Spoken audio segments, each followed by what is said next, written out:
ராஷ்மிகா மந்தனாவும், விஜய் தேவரகொண்டாவும் கல்யாணம் முடிஞ்ச கையோடையே ஹனிமூன் போக போறாங்க அப்படிங்கிற தகவல் தான் சமீபத்தில கிடைச்சிருக்கு. என்ன நடக்க போகுது அப்படிங்கிறது தான் இந்த ஒரு வீடியோல நம்ம பார்க்க போறோம். விஜய் தேவரகொண்டா மற்றும் ராஷ்மிகா இவங்க 2 பேருக்குமே இன்னைக்கு 2 முறைப்படி திருமணம் நடந்திருக்கு. முதல் முறை ஆந்திரா முறைப்படி அண்ட் 2வது முறையாக கவுடா முறைப்படி நடந்திருக்கு. அண்ட் இந்த ஒரு கல்யாணம் மிக பிரம்மாண்டமான முறையில அவங்களோட ஃபேமிலி அண்ட் ஃப்ரெண்ட்ஸ் மத்தியில நடந்திருக்கு. இந்த ஒரு கல்யாணம் முடிஞ்ச கையோடையே அவங்க சின்னதா ஒரு ஹனிமூன் போயிட்டு வரலாம். சின்ன சுற்றுலா மாரி போயிட்டு வரலாம் அப்படிங்கிற ஐடியாக்குள்ள இருக்காங்களாமா. இவங்களோட கல்யாண பரிசா இவங்களோட நண்பர்கள் சேர்ந்து இந்த ஒரு கிஃப்ட்ட குடுத்துருக்காங்க. சின்ன ஒரு ஐலேண்ட்ல தான் அந்த ஒரு சுற்றுலா இருக்க போகுதாமா.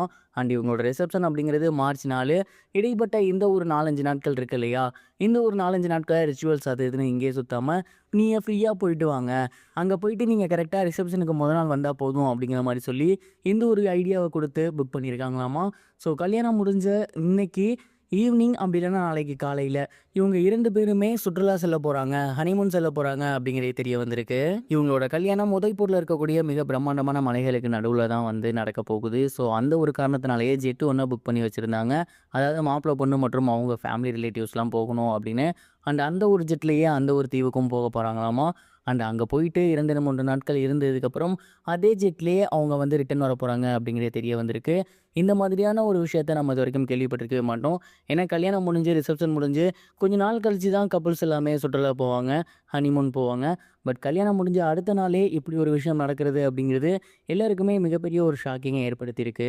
இது மட்டும் இல்லாம இந்த ஒரு கப்புள் அடுத்த 2 மாசத்துக்கு சோசியல் மீடியா பக்கமே வரப்போறது இல்லையாமா. அண்ட் கல்யாணம் முடிஞ்சு கொஞ்ச நாளுக்கு அப்புறம் தான் அவங்க சோசியல் மீடியாவுக்கு வரப்போறாங்க. மறுபடியும் மூவிஸ் பண்ண போறாங்க அப்படிங்கிறது தெரிய வந்திருக்கு. மேலும் கல்யாணத்துக்கு அப்புறம் இவங்க 2 பேரும் சேர்ந்து ஒரு படமும் பண்ண போறாங்க அப்படிங்கிற மாதிரியான தகவல்கள்லாம் வெளியாகியிருக்கு. இந்த ஒரு திருமண வாழ்க்கை ரொம்பவே நல்லபடியா அவங்களுக்கு அமையணும் அப்படின்னு கனெக்ட் இன் சேனல் சார்பா நாம வேண்டிக்கலாம். இது ஒரு புறம் இருக்க, நடிகர் சமுத்திரக்கனி அவர்கள் ரீசெண்டா அரசன் படத்த பத்தியும், அதில நான் இருக்கனா அப்படிங்கிறத பத்தியும் பேசியிருந்தாரு. குறிப்பா அவர் என்ன சொல்லியிருந்தாரு அப்படின்னா, அரசன் படம் வடசென்னை படத்தோட ஒரு யூனிவர்ஸ் தான். வடசென்னை ஒரு பக்கம் நடந்துகிட்டு இருக்கும்போதே, இன்னொரு பக்கம் அரசன் படம் நடக்கிற மாரி இருக்கு. இப்படி ஒரு காம்ப்ளிகேட்டடான கதை எடுக்கிறது அப்படிங்கிறது மிகப்பெரிய ஒரு விஷயம். அத வெற்றிமாறன் ரொம்ப சூப்பரா பண்ணிட்டு இருக்காரு. அண்ட் செகண்ட் ஷெட்யூல்ல நான் ஜாயின் ஆக போறேன். ஒரு பக்கம் வடசென்னை நடந்துகிட்டு இருக்கும்போதே, இன்னொரு பக்கம் அரசன் கதையும் நடக்கிற மாரி தான் இருக்கு.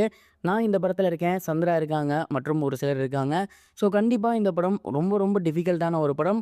அது நல்லபடியா வரும்னு நாங்க நம்புறோம். இந்த ஒரு படத்துல தனுஷுக்கும், சிம்புக்கும் ஃபேஸ் ஆஃப் இருக்கா? அப்படிங்கிற மாரி நெறைய பேர் என்கிட்ட கேட்குறாங்க. அது இருக்கா? இல்லையா? அப்படிங்கிறதுலாம் எனக்கு தெரியல.